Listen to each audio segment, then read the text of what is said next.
I'm Joe John Madden, back home, so to speak, not in my camper van, which is kind of my home, but the restaurant O'Reilly, where I am situated right now, about an hour after it closed. But I'm welcome to be here, and in some ways, anybody's welcome to be here, because there is no door. Nothing's bolted down. They just trust. And I think there's reason in this little town to trust. So I'm back after a big trip to the Gran Ciudad, Vega, which I gotta look. I bet it's like 15 or 20,000 people. Maybe less. The two servers, Marisa lives in Vega, and everybody in this town knows Vega pretty good out down here in El Diamante. It's an easy hop. It's a 12 peso bus ride, which is about 3 or 4 cents, and a 50 peso cab ride, which is about, I don't know, something like 13 or 14 cents. So it's easy to get there, 10 minutes.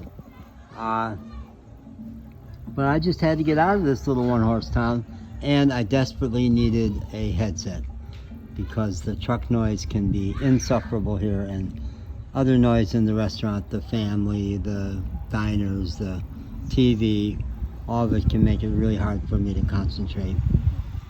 And I had bought one headset in Vega a month ago that didn't hold up. I forget what went wrong with that one.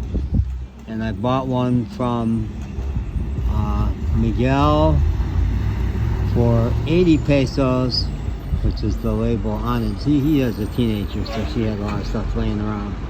That fell apart in my hands after a few days. And then cement truck. No, gas truck. I think it's a cement truck. Then I bought a 250 peso one, big ones to go over the ears. And the issue with that was it would not hold the charge for more than about 20 minutes. You had to always be plugging it in. It was really a pain in the neck. I finally got so frustrated with it today, I threw it. It's out here in the grass somewhere unless somebody's picked it up. They were laughing about it. They knew that I had done that. Because I love to throw things when I'm mad. I love to throw things when I'm mad. I do. It's really very satisfying. So I just kind of impulsively said, I'm going to Vega. So I waited kind of a long time for the bus, maybe a half hour out in the heat, but there was no way to sit in the shade and see a bus way ahead of time, because I have had one sail right by me because I wasn't on the corner. So I went in, and it was amazing what a different world it is, and how in some ways satisfying it was, and left me feeling like a month of renting a place here, which is the idea that hatched for me today, might be cool. They had said, yeah, you can find apartments there. It's not easy, and like I think there's no local newspaper, and I don't know how you would really find out. I went to the municipal building, which there's not really any municipal offices there. I don't think there's any Vega government. There is a police department, which is not typical. Not all. I've been in big cities that didn't have a local police department. But there's always a cop behind the desk. So I went up to him and said, I had put it in my Google Translator, because nobody speaks English pretty much around here. Those who have a little bit love to try, but there's not many U.S. tourists, not many international tourists at all come to this part of Mexico, along the Gulf Coast between Tampico and Veracruz. If they're going to Veracruz, they fly in or take a cruise there, or come from the mainland over from Mexico City or something. So I went up to the cop and I put this in my Google Translator. I'm looking for an apartment for the month of September, August, or maybe September. Do you have any suggestions as to who I would ask? And he engaged. He was into it. He says, yeah, go to this next street, all this in Spanish. Go to this next street over here, which is like the 5th of September. They love to name streets after important historical events.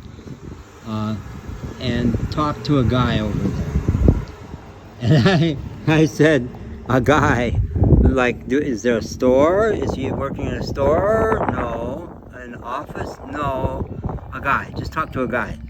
And I said, like, well, what guy am I looking for? And he basically said, just go look.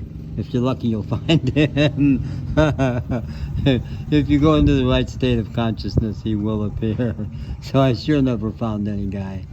The other pretty funny thing that's on the very second video, I don't know, I think the second video, Vega 2 or B,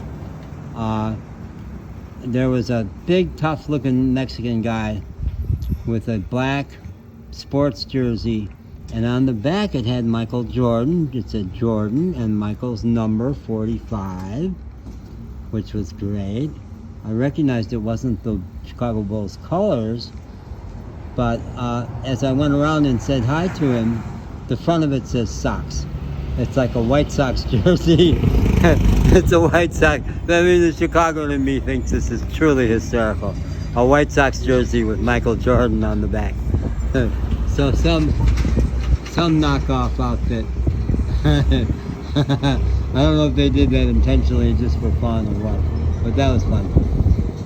The cool thing was I did get, I don't know if this wind is very nice for me. I don't know if it's messing with the audio quality.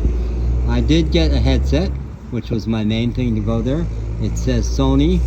I was silly to spend more to get something with a brand of Sony because it's almost certainly not actually Sony.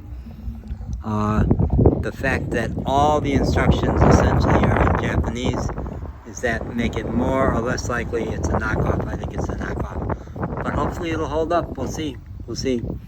I did that.